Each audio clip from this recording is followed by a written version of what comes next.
Bütün dünyada ölüm səbəbləri arasında ürək-damar xəstəlikləri birinci sırada gəlir. Bir çox hallarda damarlarla bağlı problemlər heç bir ciddi əlamətlə özünü biruzə vermir və nəticədə insanlar problemlərdən xəbərsiz olurlar.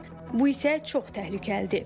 Millət vəkili ürək-damar cərrahı Rəşad Mahmudov bildirir ki, ölkəmizdə son 10 ildə infarktdan ölüm halları artıb. Xəstəlik ən çox gənclərdə rast gəlinir. Bunun əsas səbəbləri içərisində əlbəttə ki, qeyri-sağlam qidalanma, xüsusən təzyiqin nəzarətdə saxlanılmaması, eləcə də şəkərli diabet və qidalanmaya bağlı metabolik sindromun daha çox insanlarda müşahidə olunması, siqaret istifadəsinin çoxluğu və sənayeləşmə və şəhərləşmə ilə birlikdə insanların fiziki aktivliyinin azalması, stresin artması kimi amillər əlbəttə ki, sadəcə ölkəmiz üçün deyil, dünyada bilinən risk faktorları olaraq bizim üçün də böyük problem yaratmaqdadır. Müalicə strategiyasının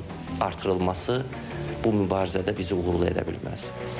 Çünki ən əvvəl problemin qarşısını almaq və profilaktik tədbirlərin görülməsi hər bir ölkədə bu xəstəliklərlə mübarizədə əslində ən vacib yollardan biridir. Özümüzü infarktdan qoruya bilərik. Bunun üçün ilk olaraq zərərli vərdişlərdən uzaq durmalıyıq. Bununla yanaşı əməl etməli olduğumuz məqamlar da var. İnsanlara fiziki aktivlik və stressdən uzaqlaşaraq həyat tərzi dəyişiklikləri, qidalanma rasionunda təbii və doğru qidalardan və doğru miqdarda istifadə, zərərli vərdişlərdən uzaq qalmaq və ən əsası isə təzyiqin nəzarətdə saxlanılması, ehtiyac olan insanlarda təzyiq dərmanlarının sadəcə keçici olaraq deyil, bir ömür boyu doğru və sistemli istifadəsi ilə mümkün ola bilər. Son 30-50 il içərisində dünyada qida təhlükəsizliyi mövzusunda, xüsusən süni qidaların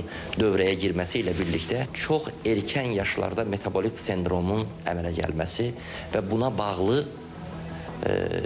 əlbəttə ki, ən böyük risklərdən olan infarkt və yaxud insult kimi problemlərin daha erkən yaşlara gəlməsinə səbəb olur. Sağlamlığımızı qorumaq öz əlimizdədir. Fiziki aktivliklə yanaşı psixoloji vəziyyətimizi də nəzarətdə saxlamalıyıq. Gərgin iş şəraitində çalışmaq, qorxu və ailədaxili qayğılar da infarkt riskini artıran əsas faktorlardandır.